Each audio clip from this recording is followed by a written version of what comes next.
neza yego kumurongo muhagarare gutya gutya ku buryo abasore babareba neza basore beza muzire mwe muri mugenzi wanyu ko byagenze bene rero muragira agaciro keza muzatugarure mukore umurongo umwe hano gutya mukore umurongo umwe kamusezera mugenzi wanyu muzamura ikiganza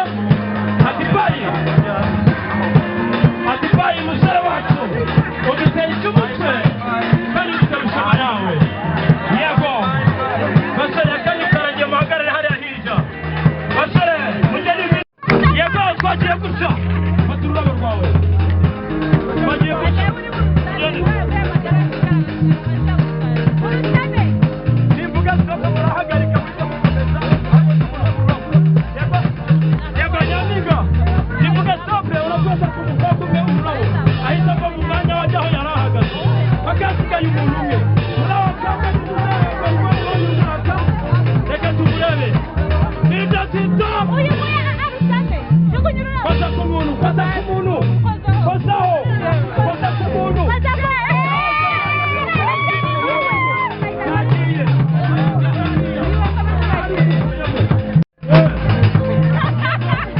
hagasigaye umukobwa umwe hasigaye umwe koza ku wundi naho nawe hasigaye bane uraho kobwa ni na munyamahirwe hagagusa ku murongo wowe naza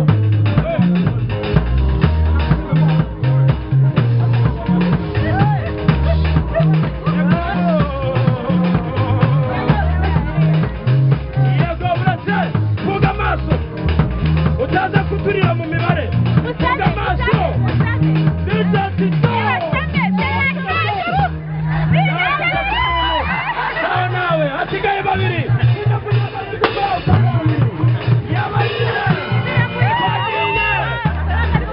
yego vuga amaso wipima imana itaza kumuhana vuga amaso ubundi nakubwira ibyo urakoze vuga amaso garuka kureba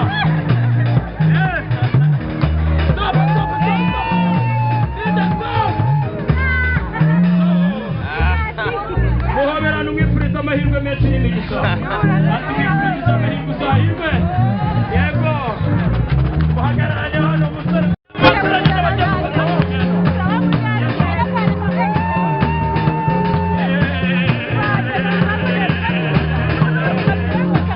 yego nivuga sopra kwa umusore yego bara ku muntu caho bagara hariya mu mwanya wawe hasigaye batanu ninde komeza sa yego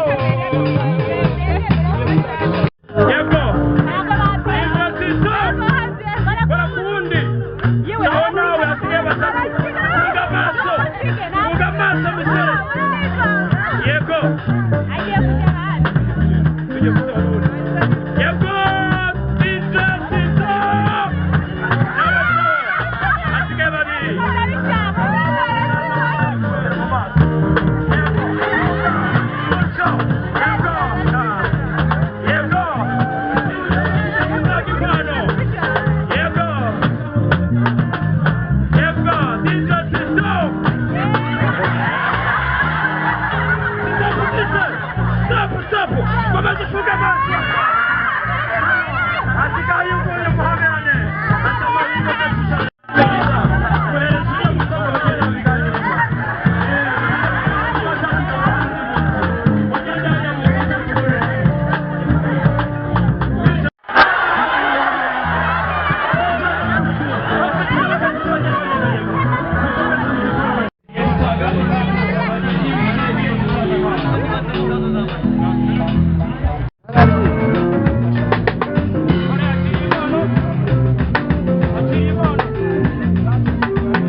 mpamvu twabateguriye impano irabahasha irimo impano y'amafaranga nabyumvishije abahaye intama barabaha n'imirima ariko n'amafaranga ni muyakire muzagira urwo rugendo.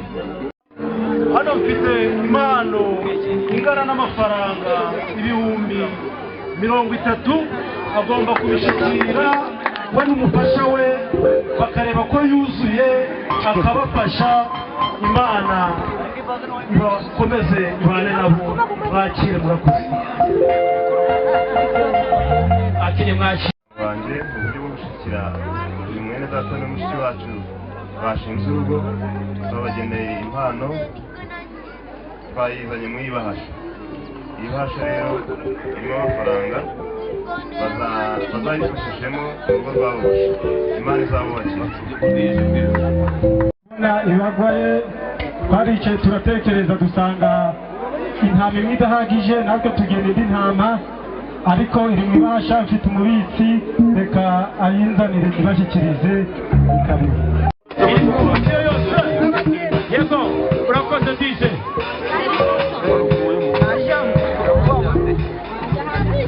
Yeriwe uko mutubona hano turi abana bareranywe na Jacqueline kuva primaire, ntabwo byagarukiye tugisoza primaire. Twakomeje kugirana ibitekerezo hari groupe ijya duhuriramo tukaganira byinshi bitwubaka. Umunsi nk'uyu nguyu Jackie ndetse na Faustin twabageneye impano ndetse n'urwandiko barasoma bageze mu rugo, kandi ikindi tubifurije kuzabyara ahungu na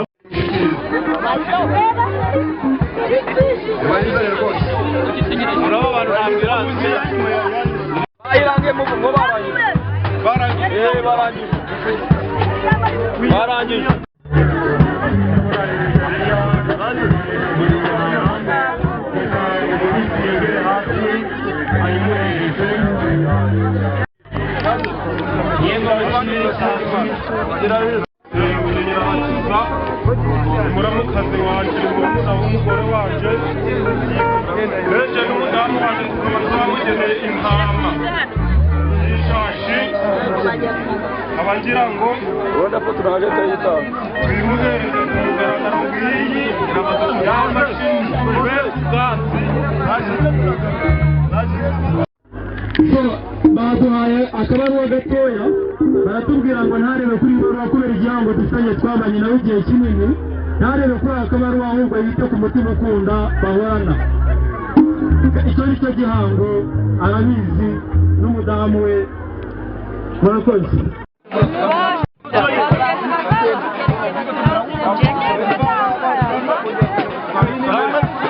Muri video gufata video mushiremo mwese muzireba nasoje mugende cyangwa mukomeze gukemura ahubwo barakora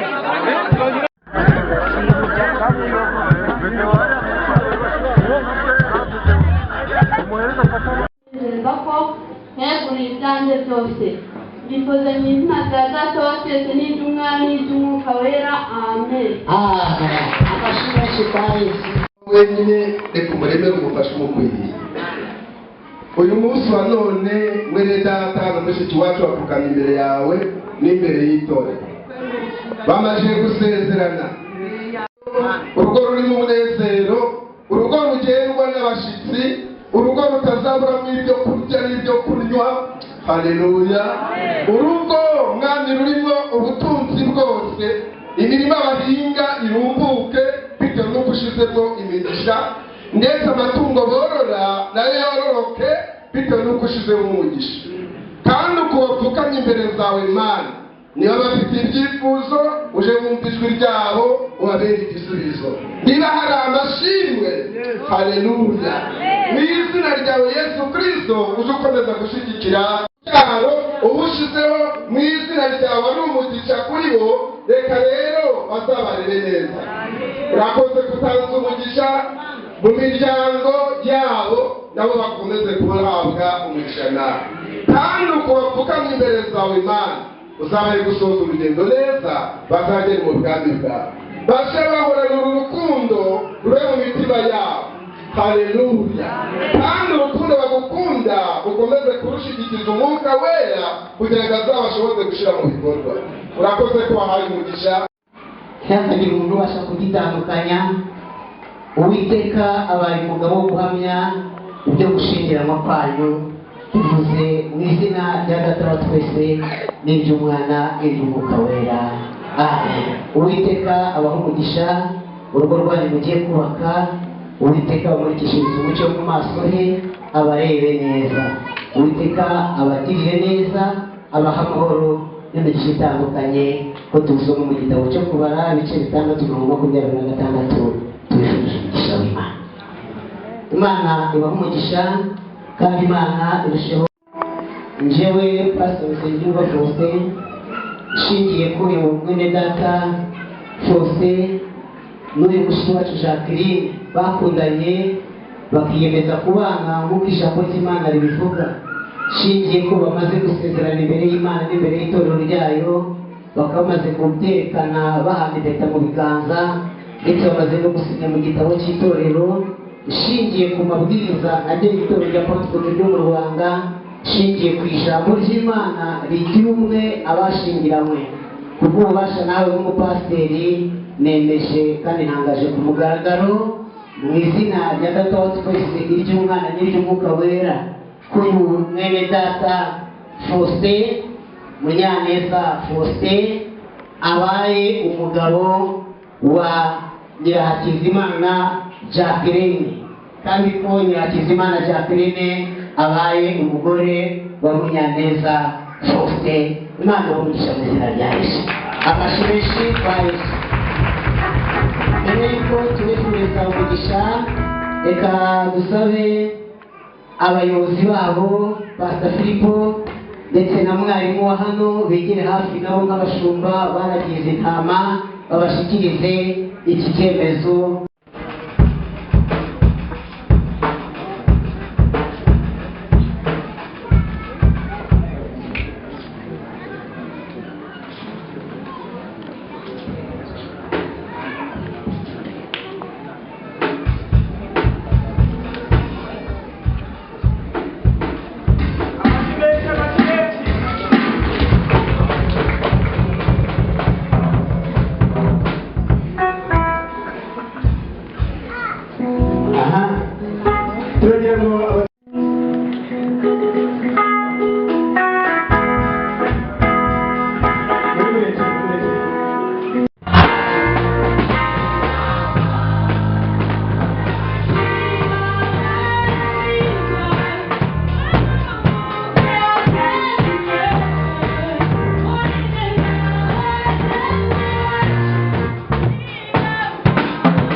Amagambo cyane muzenguruka ariko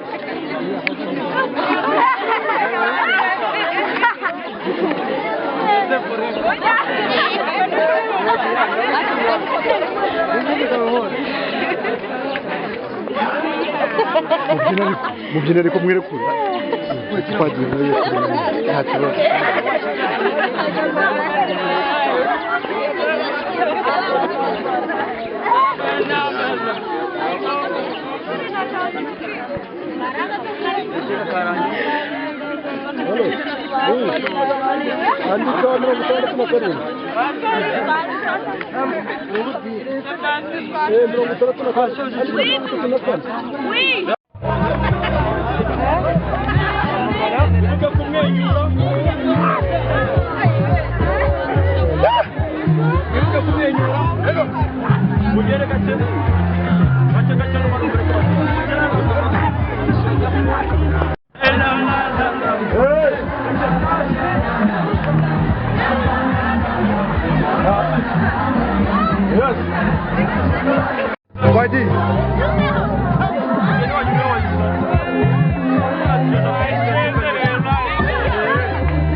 biryoshye umenya waho mugenzi wawe biraryoshye murebane we na sheri wawe icyarimwe musabanyiriza icyarimwe mwese ati urukundo rwanjye tuzabe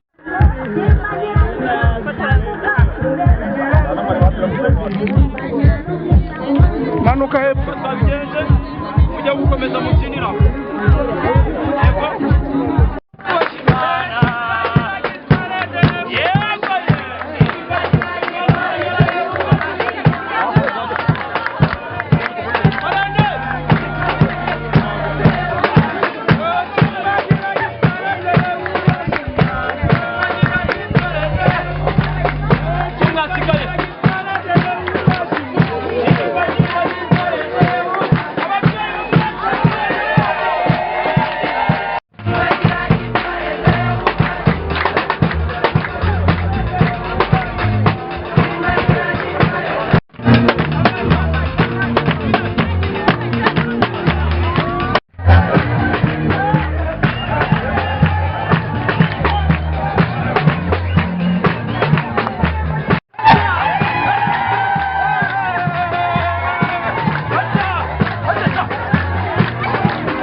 wabanye natwe kuva mu gitondo tugeje muri amasaha izina rya buri hantu waturindiye inshuti n'abavandimwe urinda n'abageni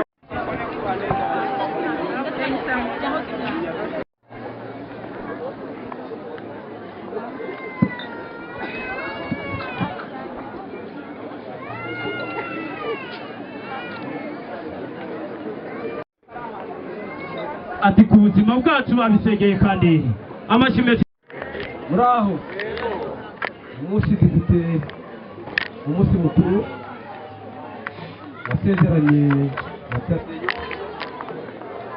cyane amasezerano y'umwenda nagize mu buryo bw'uyu munsi kuwa 25 z'ukwa mbere 2024 twasezeranye kuzabaza guhekeye iwanyu mu muryango umunsi rero no kubwirana n'uyu nahageze aho nabisaba mu materi ibuye umugeni wasabye nguyu namukuzaniye gushikije mu muryango umubwira kuza muzanira kuri iyi tariki none umubwiye ko umuzaniye Imana igumugisha ariko njyewe ndi umusaza narahumye ngiye gusaba Munyaneza yigiriye hino ndebere kuwo nasabye ari mwana wanje watera intambwe ukazo kandere data unkundire mushike mu byimba maze tureba aho abasore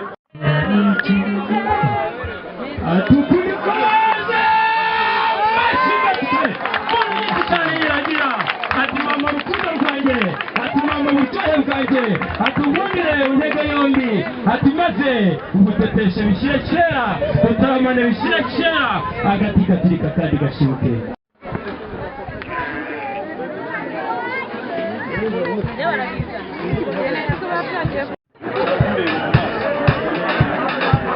Ati mugabo mwiza ati bose babireba ati ndeba mu maso tubigezeho ati Imana nishimwe. Umugabo avuga ati mugore mwiza azagutetesha bikerekera ati nkundira mwakire ababyeyi babireba ati soma mugore mwiza kandi wongere usome ati sizaguha rimwe nkagenda wihe ati soma wongere usome ati zaguha n'ubwa kabiri wongere n'ubwa gatatu butatu budatandukana ati ndagukunda urukundo rwanjye kandi hari na barende bahomba turuke hirya hari na barende mwaturuke harinda turuke hano muhahurire mubahereza umugisha abana banyu mubahereza umugisha mubifuriza urugo rwiza maze mubahereza umugisha mubifuriza kuzahirwa mu rugo rwabo. Mbere nyuma hariya uragenda gutya aje jyaho marebe ati bana bati nimwakire imigisha ati nimwakire imigisha ati sidasaga na tuzeyifurisha abana bacu mwakire imigisha tubasaba imigisha ati muzahirwe